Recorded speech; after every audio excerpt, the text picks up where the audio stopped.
जय जय नमामि शंकर, गिरिजापति नमामि शंकर, जटाधारी रूप भयंकर। महिमा शिव गुरु की सुनाएंगे, नमः शिवाय बोल गुरु आएंगे। महिमा शिव गुरु की सुनाएंगे, नमः शिवाय बोल गुरु आएंगे।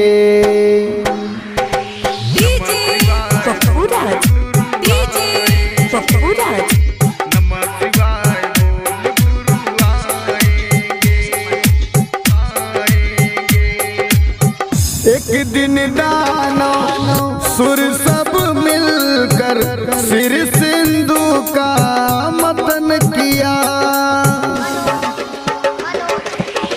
एक दिन दानव सुर सब मिलकर सिर सिंधु का मतन किया। 14 रत्न जो निकले शिरोमणि एक एक सब बांट लिया। 14 रत्न जो निकले शिरोमणि एक एक सब बांट लिया। अमृत धारण देव किए हैं, विष का संकट खड़ा किए हैं। जहर हलाहल पी कर शिव गुरु नीलकंठ कहलाएंगे। महिमा शिव गुरु की सुनाएंगे, नमः शिवाय बोल गुरु आएंगे। महिमा शिव गुरु की सुनाएंगे, नमः शिवाय बोल गुरु आएंगे।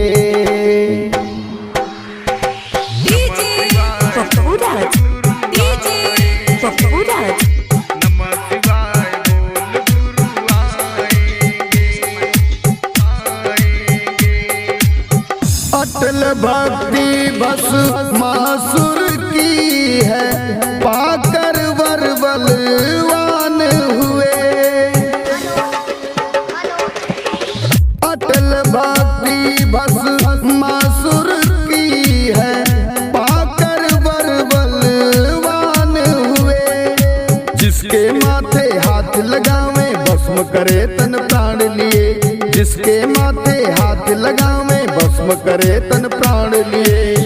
शिव शंकर संग विष्णु मिलकर, ना सच मानो झूठा शंकर।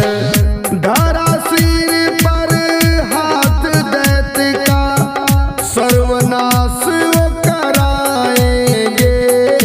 महिमा शिव गुरु की सुनाएंगे, नमः शिवाय बोल गुरु आएंगे। महिमा शिव गुरु की सुनाएंगे, नमः शिवाय बोल गुरु आएंगे। अगर आपको ये गाना पसंद आए तो आप हमारे चैनल को सब्सक्राइब एवं लाइक जरूर करें।